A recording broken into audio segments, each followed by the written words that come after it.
want to welcome Prime Minister Thorning-Schmidt to the White House and to the Oval Office. This is the first time that we've had a chance to meet, but obviously we've been very impressed with the first 5 months of her prime ministership.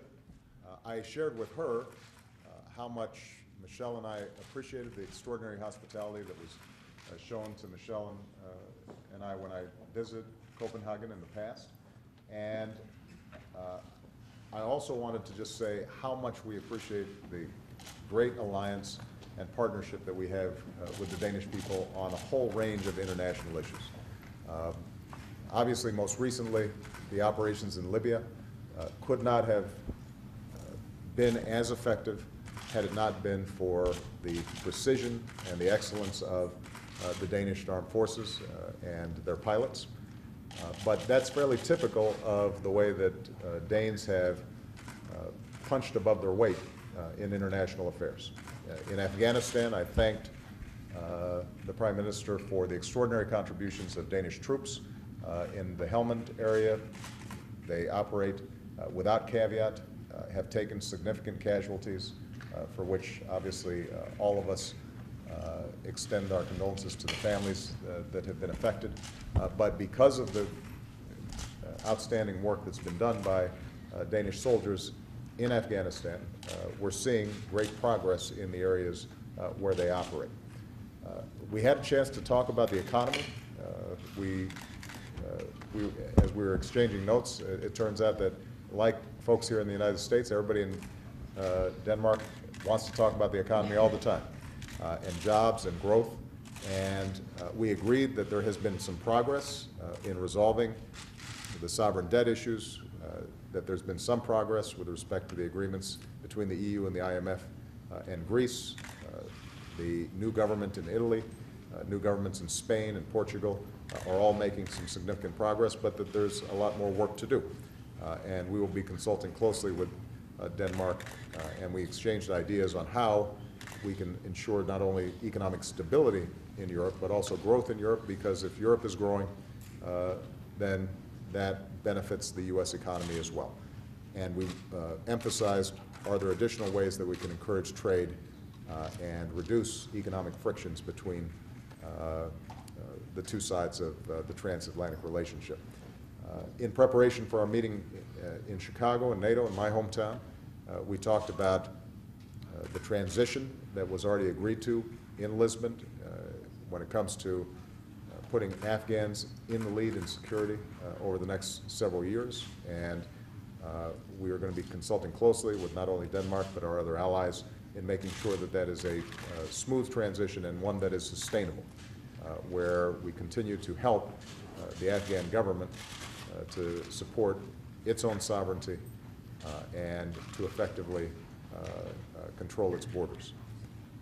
We also discussed the extraordinary counterterrorism cooperation that's taken place between our two countries. And I thanked the Prime Minister for the excellent work that her intelligence team has done. We are in constant communication on a whole host of issues. The Danes are very much one of the leaders when it comes to counterterrorism and are obviously familiar with the significant threats that are posed by terrorism. And so we appreciated that very much. And we had a chance to talk about a wide range of international issues, including the situation in Syria. And I have to say that all of us who've been seeing the terrible pictures coming out of Syria and Homs recently recognize it is absolutely imperative for the international community to rally and send a clear message to President Assad that it is time for a transition. It is time for that regime to move on, and it is time to stop the killing of Syrian citizens by their own government. And I'm encouraged by the international unity that we are developing, the meeting that took place in Tunisia that Secretary Clinton had attended, and we are going to continue to keep the pressure up and look for every tool available to prevent the slaughter of innocents in Syria. And this is an area where I think the Prime Minister and I deeply agree. It's important that we not be bystanders during these extraordinary events. At the same time, there are other threats in the region, including the situation in Iran, and I thanked the Prime Minister and the Danish government for their leadership role in applying the toughest sanctions we've ever seen coming out of the EU. Difficult sanctions to apply, but we both agreed that we're making progress, and they are working in sending a message to Iran that it needs to take a different path if it wants to rejoin the international community, and that there is an expectation on the part of the world that they abide by their international obligations when it comes to their nuclear program. So the final thing we talked about was the fact that we both have two daughters. They're roughly the same ages. We traded notes. The Prime Minister's daughters are slightly older than Malia and Sasha. She assures me that they continue to behave themselves even well into their teenage years. So I'm encouraged by that report. Very good. And I thank you very much. I hope that you have a wonderful stay while you're here, and we look forward to working with you again in the near future. Thank you, Mr. President, and thank you so much for your kind words. I mean, the Danish people have a very strong sense of closeness to the United States. We always have had that sense.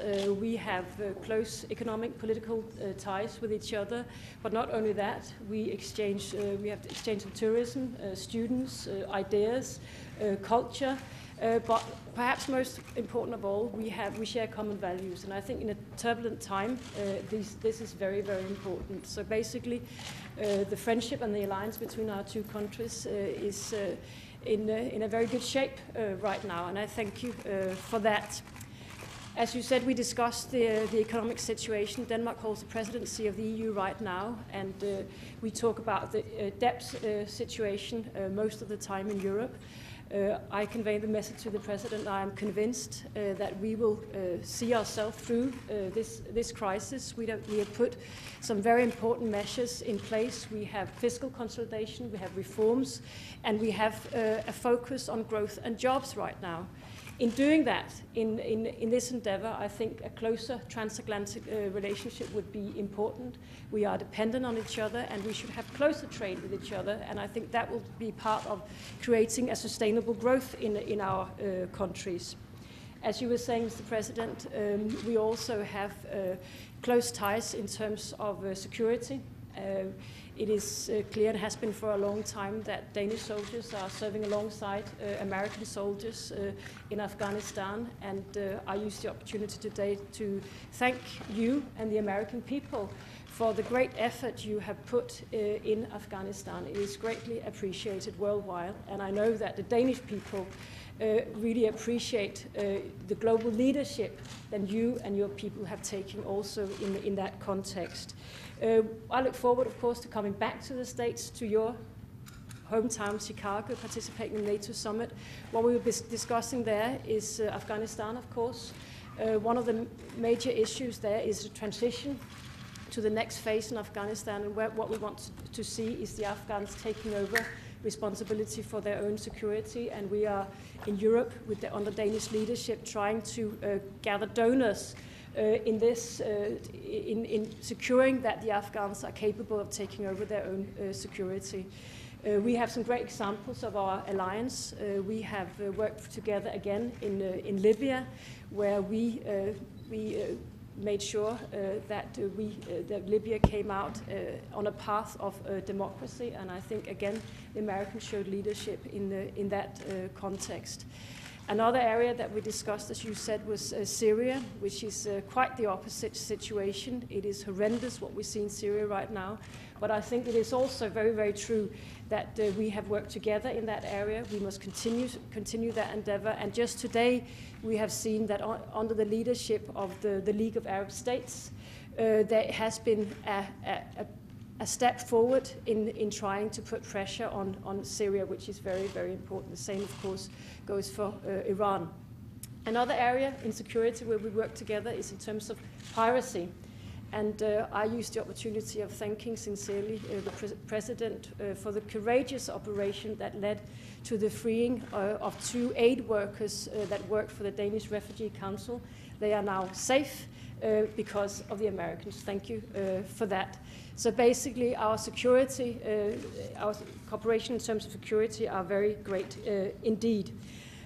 I will finish here just by saying that I think our meeting here today has confirmed the friendship and the alliance between our two countries. There's a lot we can do that. You're always welcome to come to Denmark, and I think it is very, very important that we have these kind of meetings to renew the friendship, and this is what we've done today. Thank you. Thank you very much, everybody.